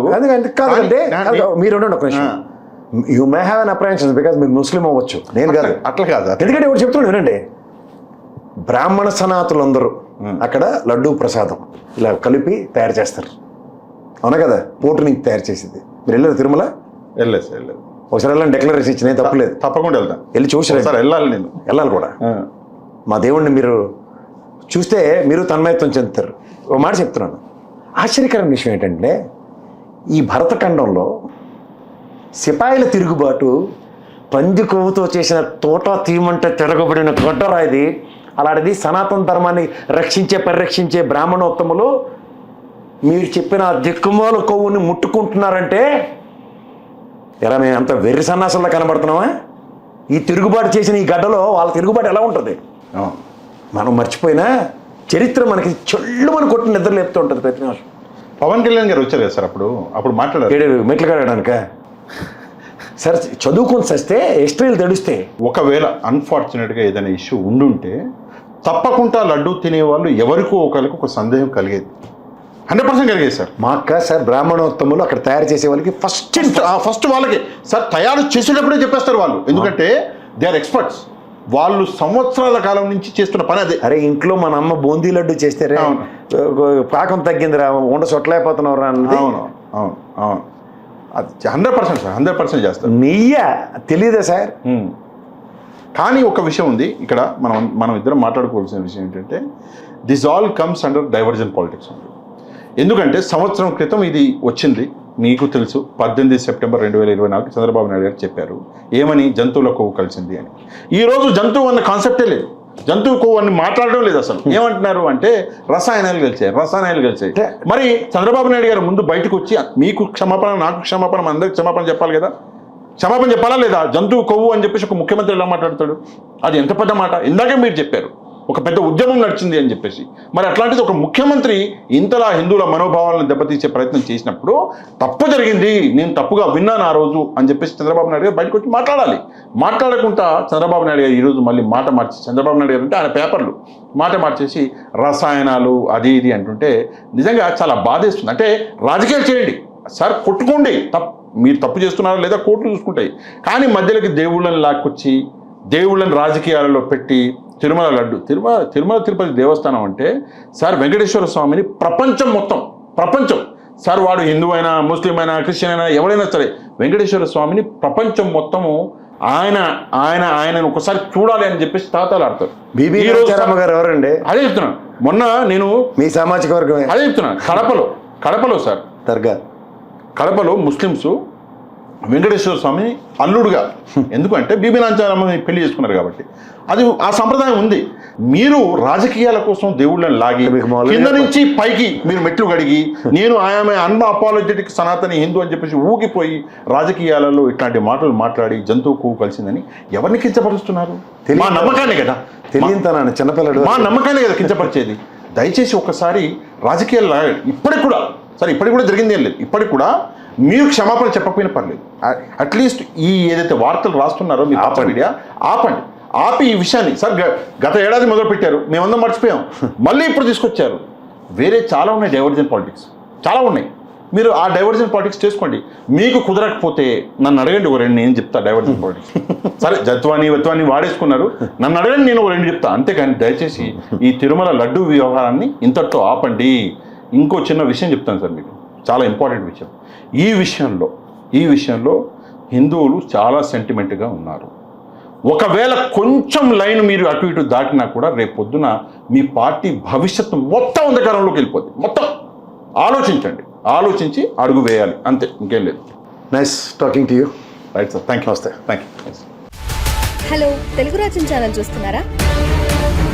సామాజిక, రాజకీయ, జీవన చిత్రణే తెలుగు రాజ్యం.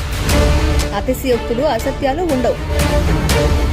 రాజకీయ కోణం కాదు, ప్రజా కోణమే కొలబద్ద. తెలుగు రాజ్యం వీక్షణ మీ ఉత్తమ అభిరుచికి నిదర్శనం.